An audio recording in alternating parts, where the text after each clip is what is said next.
Hello， 大家好，我係 Asmi。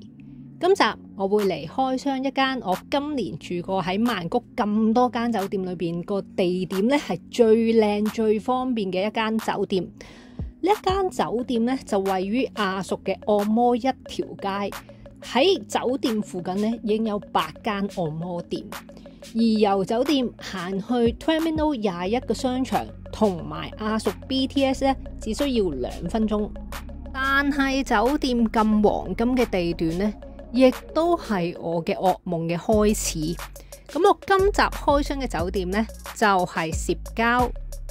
首先講下酒店嘅地點，酒店呢就位於亞熟遊客區，由酒店行2分鐘就可以到達亞熟嘅 BTS 同埋呢 Terminal 21嘅商場。仲有其實由酒店行8分鐘呢就可以去到 Sukhumvit 嘅 MRT 站，同埋酒店附近有按摩店。呢間按摩店呢，我之前呢按過嘅。但係咧，佢嗰啲按摩姐姐嗰啲力度咧就唔夠嘅。再行前少少咧，就會見到 Robinson 百貨公司，同埋佢個地庫咧有一個大型嘅 supermarket。再過少少會有一間71。由於酒店係位於核心嘅遊客區，同埋附近係好方便，我會俾呢一間酒店嘅地點咧係5粒星嘅。而家咧就嚟睇個 room tour。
而家咧，我會介紹下酒店嘅設施配套。酒店冇泳池、冇健身室、冇餐廳，淨係有一個小型嘅天台。而酒店嘅房間嘅設施咧尚算齊全，床頭有3腳插頭，冇 USB 插頭。酒店嘅網速係超快，我 upload 啲片上去個雲端嗰度咧係好快嘅。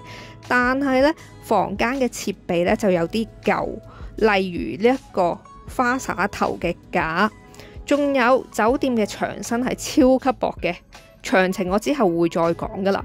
所以整體嚟講，我會俾酒店嘅設施配套咧係3.5粒星嘅。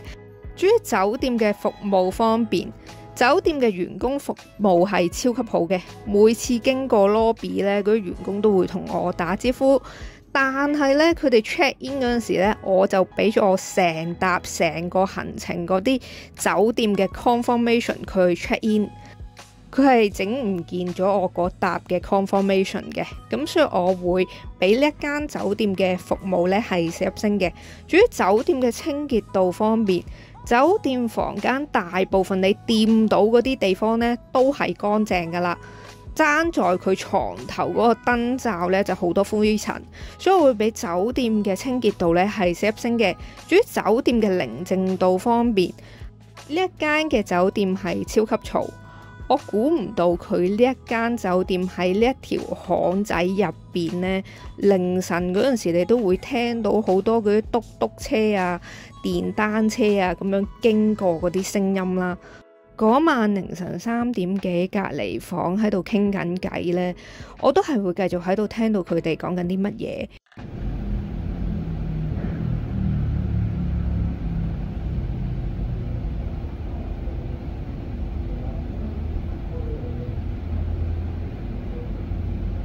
如果你睇過之前右上角嗰啲片嘅話呢，你都知我今次呢都住過幾間嘈嘅酒店，但係唯獨是呢一間呢係令到我失眠嘅，所以我會俾呢一間酒店嘅寧靜度呢係冇升嘅。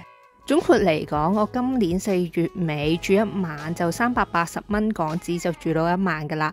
以呢一個價錢嚟講，而我又唔怕嘈嘅話呢，我會俾佢嘅 CP 值呢係4星嘅。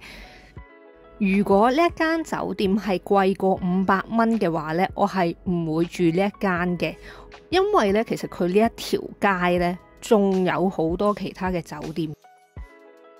咁如果你係好怕嘈，而又想住翻亞熟呢一區嘅話呢，可以睇一睇右上角嗰條酒店開箱片，嗰間酒店係超級正嘅。